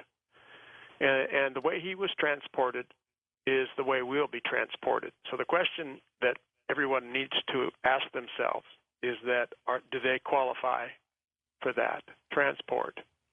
That's the issue everybody has to ask themselves after experiencing these films, because they will truly bring you to that, question in your mind. Am I qualified? And most people aren't qualified, because the only way you can qualify for transport is if you have been salvaged, and because we're fallen, and so the reason that the Father came into this world in the person of Jesus was to salvage the fallen race of Ophanim, and the only way that can take place is if you recognize on earth that we're all out of alignment, and our behavior is out of alignment with the ordinances of the universe, and there has to be an atonement for that, and that atonement is what Jesus is all about. And until we come through that atonement, we're not qualified, and so that's the most important issue of our lives. Everyone's life, and we have to come to grips with that. And so the question is, do you qualify for transport? Everybody has to deal with that question. That's the only thing I left out so far. Okay, to the phones we go again. Let's go to our international line. You're on Coast to Coast with us. Hi there. Hi, this is Pierre. Hi, Pierre. Where are you calling from? I'm calling from Ontario. Okay, Canada. Go ahead, Pierre. All right, just, from what he was saying, I've been studying prophecy and the entire Bible, for quite probably 30 years right now, and I'm telling you, he speaks some of the truth and some of about Enoch and some other people that is still living on another galaxy or another universe, from God. They are still alive. I still believe Enoch is still alive, and also I still believe that I think another, what's his name again? He was transported to heaven in a chariot of heaven. Ezekiel. Elijah, yeah. So, but Ezekiel never translated to heaven. But I do know about the prophecy of Ezekiel 1. It was God's throne. It was because God has four thrones, two stationary thrones and two moving throne. So Ezekiel 1, it was moving throne when God was visiting the earth to see what's the children of the earth, what they are doing. But concerning for Enoch was the first one translated to heaven. Like he was saying, he was walking with God for so many years, and he was really qualified to go to heaven because of the style, the life he was living. Sure. So, well, okay. And then go ahead. One more thing I just want to say about Enoch. Enoch, the reason why God first choosing, because I see he gave part of the answer, but not the complete reason why when you ask him that question. The reason why God take him to heaven is just because for the first because the earth is divided into three consecutive parts. The first 2,500 years, God chose Enoch, and the second one, it was Jesus Christ, and the third one will be the 144,000 when they will be translated live in heaven. And Enoch. Okay, let me put you on hold. We got a lot of calls here. Ken, did we ever get to a number that you think when they come down and take, it will be? Well, Enoch prophesied that the Lord will come with 10,000. And so, first of all, Enoch wasn't taken to heaven. Nobody, no human's been ever taken to heaven. Heavens is the proper way to look at that, into the expanse, but not into the first domain. Nobody's gone into the first domain. I mean, that's not been, except for Yahweh, of course, but he doesn't know what he's talking about. The 144,000, he's speaking from a linear, extraction of what we call dispensationalism. It's a system of theology, of prophecy, and it's proven to be wrong. And so he just caught up in traditional Christian prophetic studies, but the 144,000 were Ophanim lords that came with Yahweh to set up our solar system with life, and they traveled with him, but they got into a battle with the other Ophanim. That's what the war in heaven was all about, that he doesn't understand, but he doesn't know what he's talking about when it comes to those matters. He's just citing traditional Christian dogma, which is false. Do you get into many debates? I don't like to debate because, the truth is the truth. I'm not going to convince anybody, by debating them. I can just share with them my views from the Word of God and from the things that I've come to know. One thing we all know, or you should know, is that we all see darkly in a glass. I don't care how much somebody knows; they still are living in the manwa, which is a convolution, because we don't have all the light of God. We'd die if we did. We couldn't handle it. But there's so many doctrines out there of prophecy. I've written books on this stuff, and I've written books that contradicts the books I've written because they're wrong. And so the real truth is that God's thoughts are different in the sense that we think linear and he thinks circuitous, and all of nature is set up with circuitous, and all nature expresses his circuitous mind circuits. So linear thought patterns are what we have to overcome, and that's part of our problem on Earth. We think from within the context of our own lifespan. But, God is everlasting, and so he's the Alpha and the Omega, the beginning and the end, but only in the sense that there's an alpha phase of creation and there's an omega phase, and then it goes back into an alpha phase, and it's infinite beginnings and endings, but always in a circuit. Would it have been easier for you, Ken, to have towed the Egyptian line when you were out there? I'm not sure what you're saying. I don't know. Well, I mean, had you taken the Zahi Hawass route? Well, we couldn't have made what we did by going that route, because the places we had to go and the things that we had to do to uncover and demonstrate the facts, the true facts, we could not have done it going, paying the fees and going to where they want. No, we couldn't have done this without going the way we did. If we'd gone the Zahi Hawass way, it wouldn't have worked. Now, if you're going to make a movie, that's a different story. But doing a documentary the way we did, no, I couldn't have done it. Wild card line, Jacksonville, Florida. Is this you, Erica? It is. Hi, George. How you doing? Good. Go ahead, hon. Hi, Ken. I'm Hello. sorry, my voice kind of messed up. I'm going to try to put this out here. I've been given a universal knowledge with an experiential proven theory, and it's called United Creation. And it's a key that it will bring us all to unity. And that unity is if you can keep your mental thoughts at all times where your physical body is, it will create it will unify your body, and you will be unified instead of divided, which that's what the devil or evil or darkness or whatever you want to call it tries to keep us in a state of division and chaos.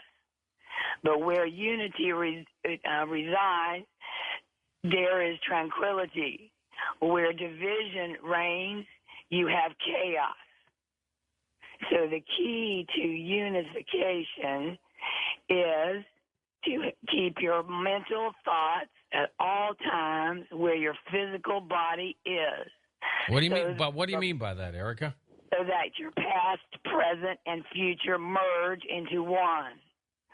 Your mind, if you keep your thoughts exactly where your body is, instead of, usually people have their thoughts either in the past or in the future, but they're not in their present. And this is the only place to live. Well, Ken, do you understand her? I don't agree with it, but, she's entitled to her thoughts. I mean, here's the problem, Erica, that we are predisposed to default to carnal thinking.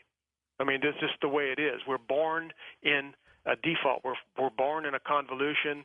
We're born in a disalignment with God. We're disaligned. It's like having your back out of sync and having to go to a chiropractor to fix it, only to throw it out again and to go back to the chiropractor. We're constantly defaulting to misalignment.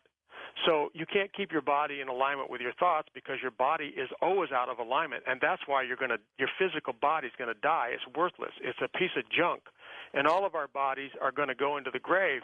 Our spirit, our inner cycle, our inner circuitry of mind is the Christ mind. It's spiritual mindedness that we have to connect with, not keeping our body in alignment with now. That's not only impossible. There's no way to do it. You have to become spiritually minded, and so your mind needs to be focused on heaven, not your body. You're doing it the exact opposite, the way you should be. So we have to learn how to use our beliefs, our faith, not our beliefs, but our faith, to connect with the spiritual dimension through Christ.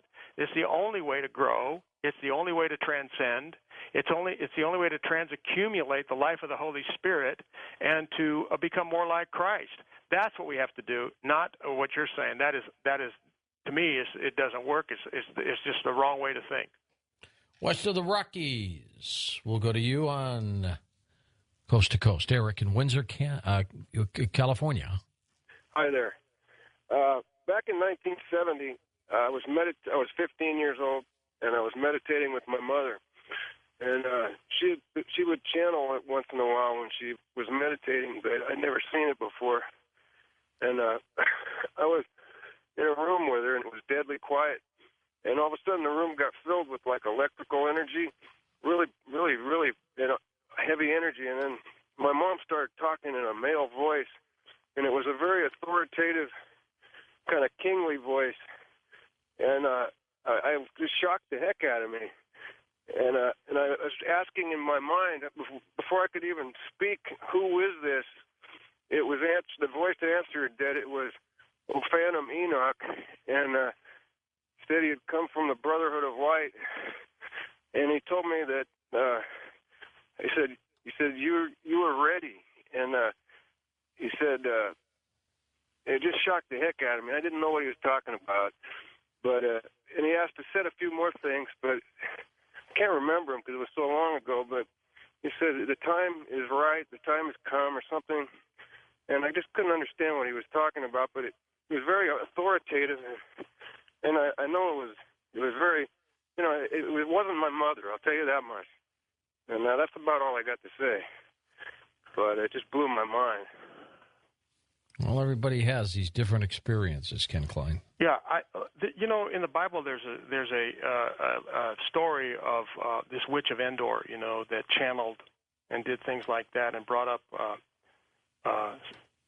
one of the ancients from the grave, and the ancient. I'm trying to remember who it was right now, but anyway, it's getting late, George. Anyway, he said, "Why did you bring me up?" He was complaining that the witch channeled him and brought him out of it. There's a lot of things that we should leave alone. They're real spiritual experiences, but they're of the realm of darkness. And I wouldn't receive what she went through as something that I don't believe it was Enoch. I think it was imposter. I think it was a fallen Ophanim. That fell under the spell of Lucifer, who became known as Satan, and I believe it's satanic and evil, and I think you should disregard it as something that you should give credibility to it as though it's something important. I think it was a deceptive spirit, a lying spirit, and there's a lot of that going on. And like I said, spirituality is dangerous if you're not grounded and you don't know the life of the Holy Spirit and the Soundtron, because you can get led astray. And I hope that you disregard that as something that God's trying to do for you, except show you there's a dark realm of fallen angels. Let's go to our first-time caller line. We've got you, Tony, in Chicago. Hi, Tony. Yeah, I wanted to explain to you guys, he was talking about why Enoch changed when he did. And it's actually, if you're hooked up spiritually, it's easier than what it seems. When he changed, it was because of the birth of his son. And he equated the birth of his son, the same things, all the aspirations, the protections, everything he wanted for his son, it finally clicked with him that that's how God felt about him.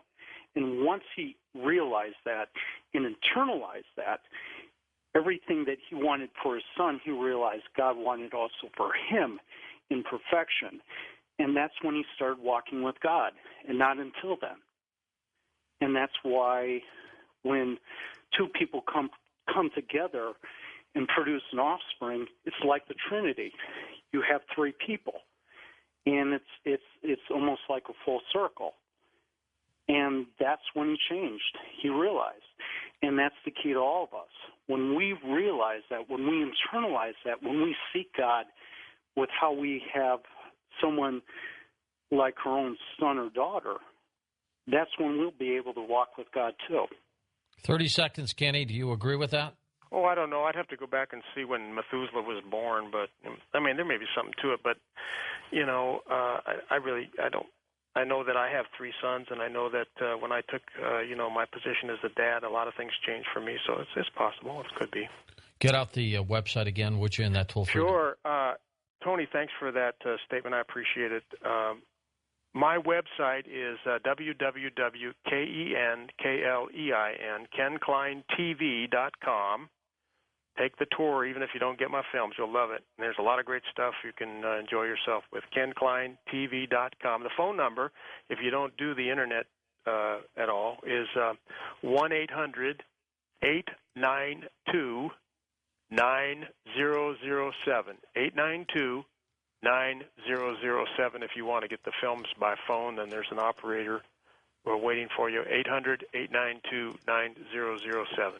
Great. Ken, thanks for being on the program. Hey, George, I'm going to be down with Tom a week week from Thursday. We're going to go to Art's Deli on Ventura. I'll be there. I'll be in L.A. Will you be there? Come to the lunch we're going to have. Yeah, I'll do that. All right, man. Thanks again. Okay, you got it. That's Ken Klein. And you want more information on what he does, just go to the coasttocoastam.com website. It's all there for you. For Kara Scoburn, Dan Galante, Tom Danheiser, Lisa Lyon, Lex Lonehood, Sean Ladesseur, Ross Mitchell, Ian Punnett, and Art Bell. I'm George Norrie, somewhere out there on Coast to Coast AM. I'll see you on our next edition. Until then, be safe.